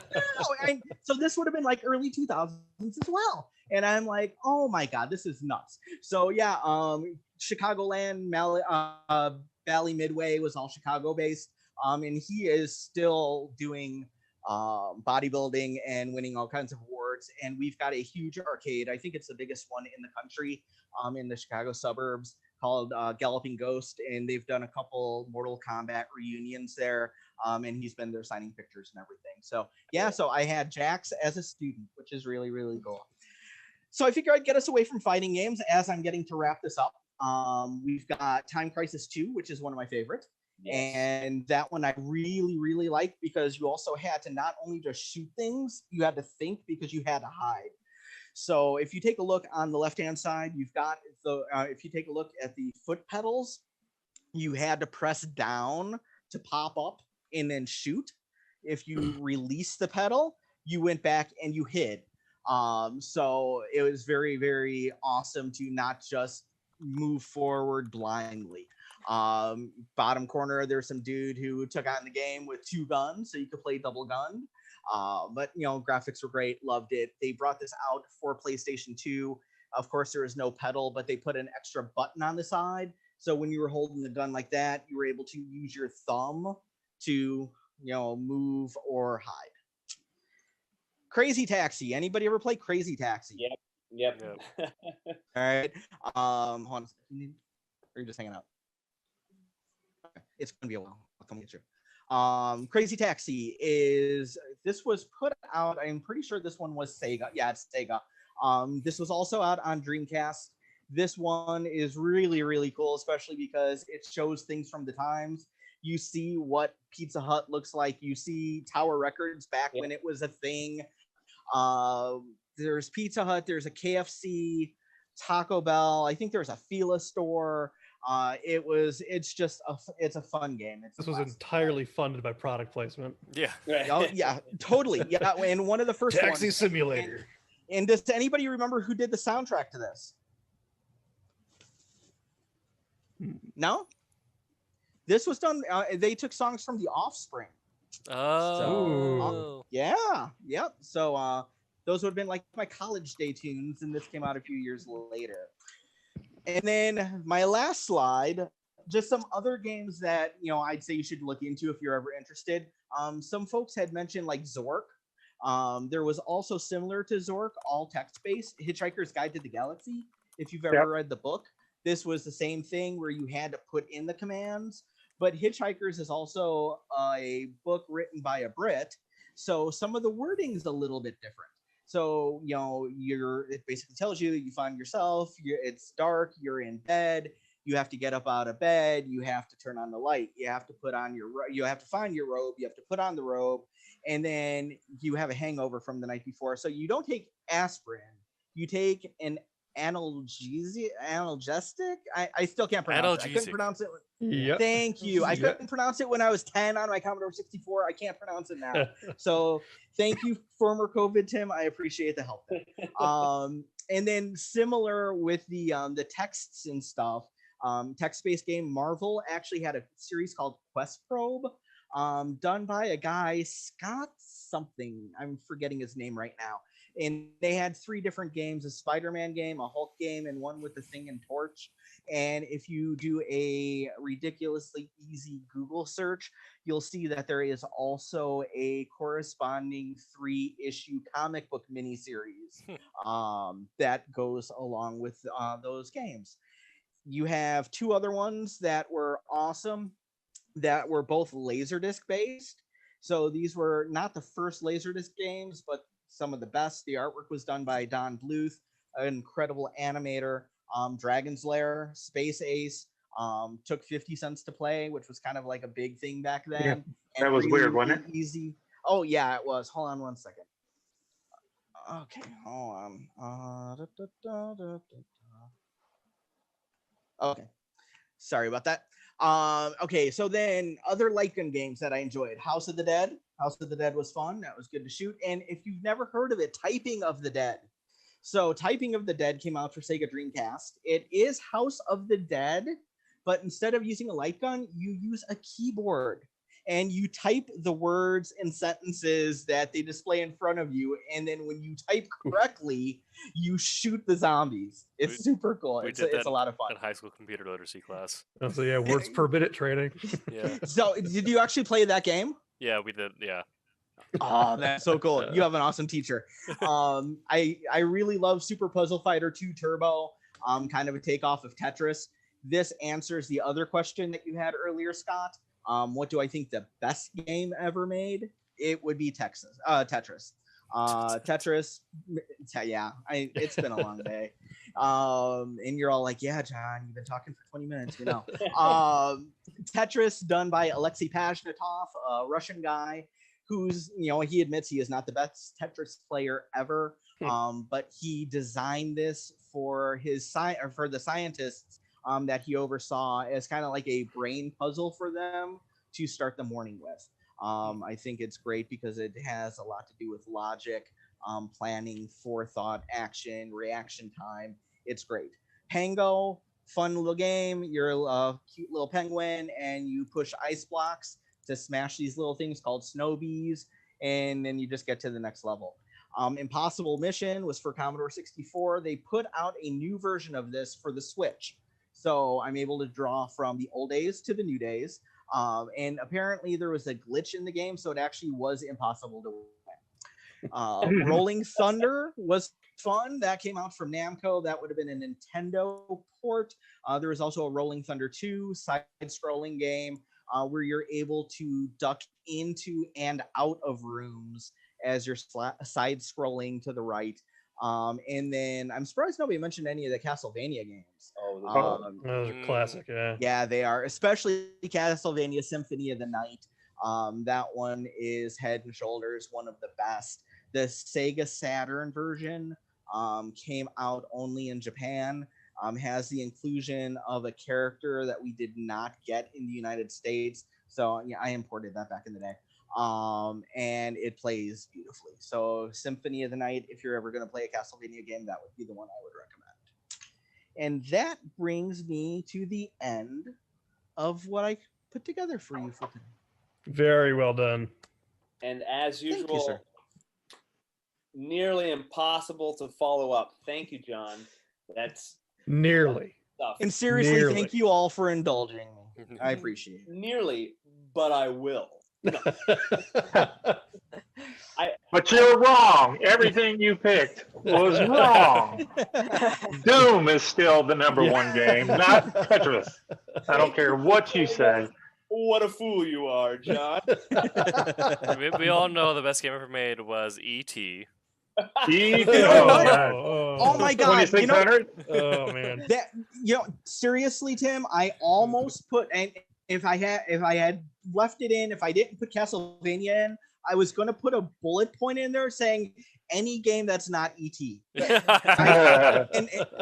Has everybody heard the stories about them producing way too many ET cartridges? That they're in a landfill or something? Someone like dug it up. They buried them in not just a landfill. They went out in the middle of a desert. Yeah. Dug a huge hole and buried them. And just then to pretend like it didn't happen, you'll never be able to find them. It's like too much for any one day dumping at any landfills. They had to essentially buy their own.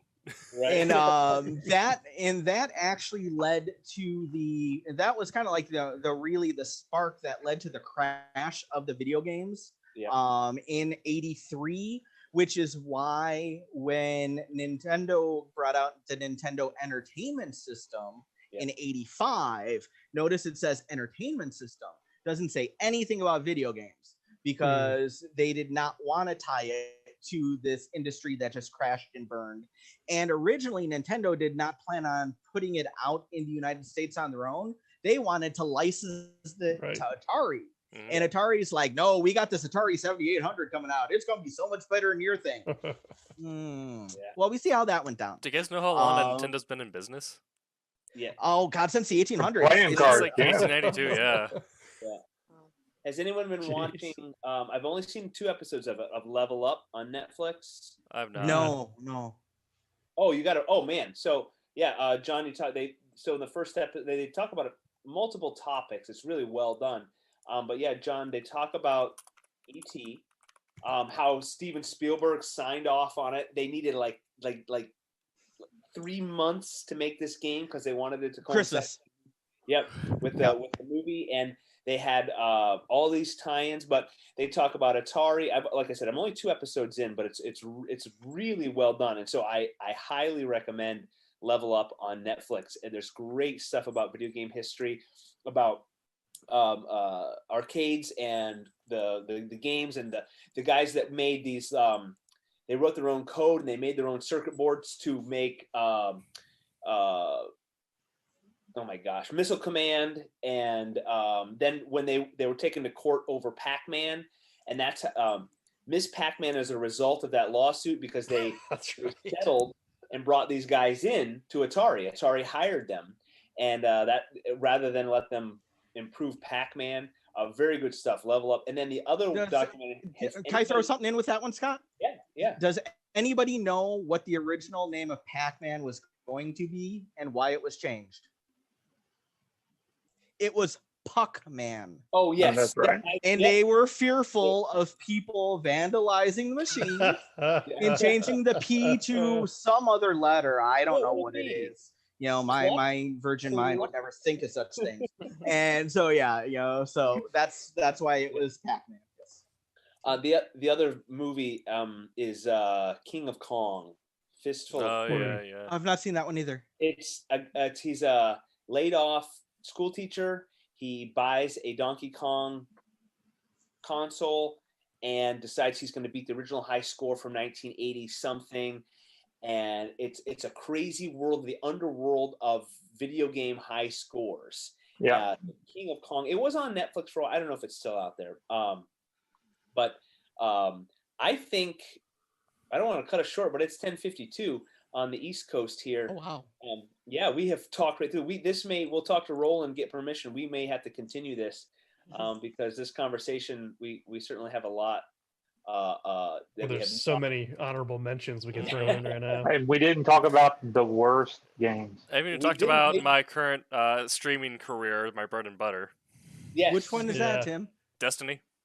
Okay. Yeah. Because I want to talk about what games we're excited about that are coming out, because this is really for me, it's like old dad again. Oh, what are the kids playing these days that I can buy for my teenagers? So I need I'm not allowed. Yeah. He jokes, but he's always been like this.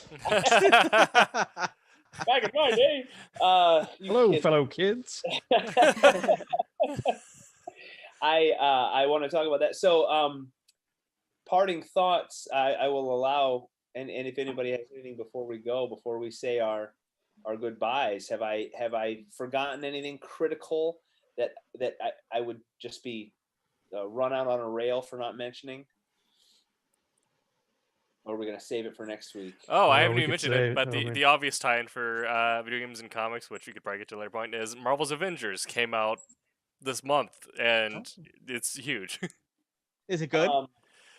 So the first 10 hours are great. Then if you're into looter shooters like Destiny, Diablo, you'll like the last Diablo's so good. 300 hours of the game. Yeah. So Wow. and so if you enjoy good Marvel story and you just want like a 10-hour game, it's a fun campaign, and then it turns into the endless looter shooter.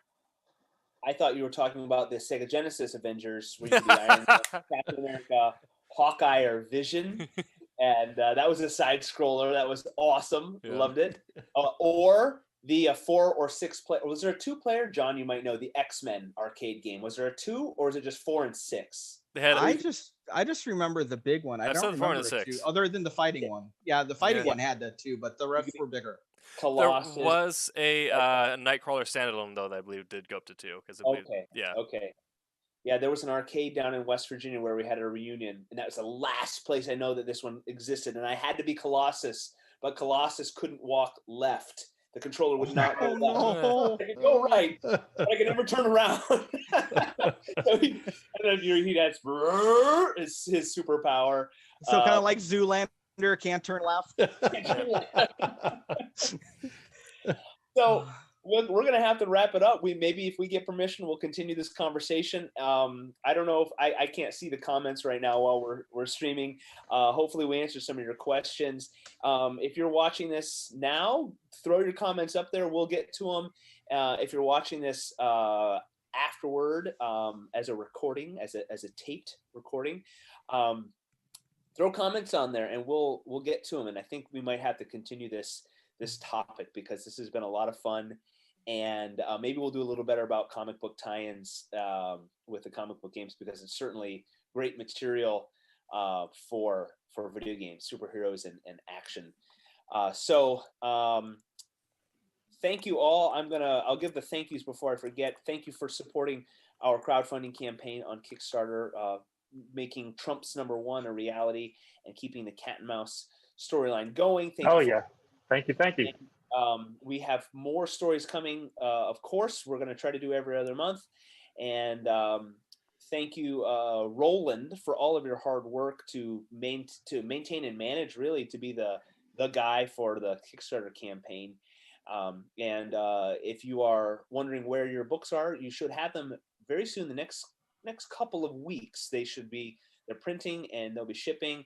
And we've got to get the specials put together and so forth. And if you did back them, remember to fill out your information. What do they call that? A survey at the end? Yes. The survey. I don't know if he sent them out yet, but we were talking about that earlier. When those go out, keep an eye on your email inbox because you should be expecting a survey. Or you go to Kickstarter when you log in, it'll tell you have a survey waiting for your response so we can get those to you. And we are the Silverline crew here. Thank you, Haley, for drawing. That's a story that's coming up. Everybody got to see sneak peeks at an upcoming title. And John, of course, your PowerPoints are awesome. I love it. That's great stuff. Thank you guys for letting me indulge. I appreciate of course, it was great. It was great. It was good. What are we but a bunch of geeks who want to geek out? So why don't you, John, say goodnight. We'll get started with you and tell everybody where to find you and how to support your creative efforts. Good night, everybody. Thank you for being with us. My name's John Medic, last name Metych. You can find me on Facebook, Sniper and Rook. Also, Beta 3 Comics is on Facebook as well. Rory, go for it. Hello, I'm Rory Boyle, Squat Wakefield's co-creator. You co-created Scott? I co-created what is Scott. this? Yes, Squat McWakefield. Squat Wakefield, yeah. That's right. Other pseudonym from another project. I'm gonna. Oh, Rory. Oh, you can expect our project soon. And I apologize for not sending you the link. I think next week it's gonna be. Hey, Haley. Oh goodness! Try to redeem these last moments of our show. I'll do my best. All right. Yes, I'm Haley. So you can find me on Instagram at Haley Martin Art, and my Twitter name. I recently changed my name because I was using like this old one that it's hard to spell and pronounce. I'll probably change my Twitter to that eventually. But yeah, and then if you want to read my original webcomic, it's heroicshenanigans.com. I've got it's in the 7th chapter right now, so there's a bunch to catch up on. Yeah. Awesome. Hey, boss. Hey, Roland. All right. Ooh. So let's get this ball rolling. Tonight we're talking about video games. Roland. Is anybody else worried? I just had like the feeling like when Dad would walk in, I'd be like, well, "Why is he here? What did I do?" Oh no! Everybody, put the beers away. Put the beers away. I was trying I to missed wait the till you file were all before I done. went to bed. I really did, and I did it. I was up till 4:30. I emailed it to you. Everyone, welcome Roland. We're saying our goodbyes, Roland. Yeah, please do. And, Tommy, why don't you say goodnight, Tommy? Just good night. No, Thomas Flormonte. It's spelled Florimonte. You can find me anywhere. Just look for Flormonte. My own personal projects are at Inferno Studios, and thank you. I just want to say thanks to everybody that went in with the Cat and Mouse 3 Trumps thing. I just want to make sure I give everybody a mwah, appreciate it, because it's a good looking book. Oh, look, you got it. Oh, that was really good. But thank you. But good night. All right, and Tim, go for it. I am on Twitter, Instagram, Facebook, the usual places at like or LinkedIn at TimTKWriter. I am on TikTok on Tim Doesn't TikTok, and I am on Twitch at AgroBacon, where I'll be streaming Destiny 2 later tonight, going through the Halloween event. I'm the associate editor and producer/seducer of Wednesday Night Show, and we're looking forward to Wolf Hunter coming out sometime. Yes, AgroBacon with 2 G's, and you said coming up what time tonight? Pretty much as soon as we're done here. Okay, cool. Very cool. Got to get him something to drink, and then he's gonna start playing. Yeah, Is that as soon as we're done here, West Coast time? Yes. And my name is Scott, and I have been the host tonight. And thank you all for joining us. If you're out there in the interweb world, thank you. And for this panel of goofballs, the conversation has been great.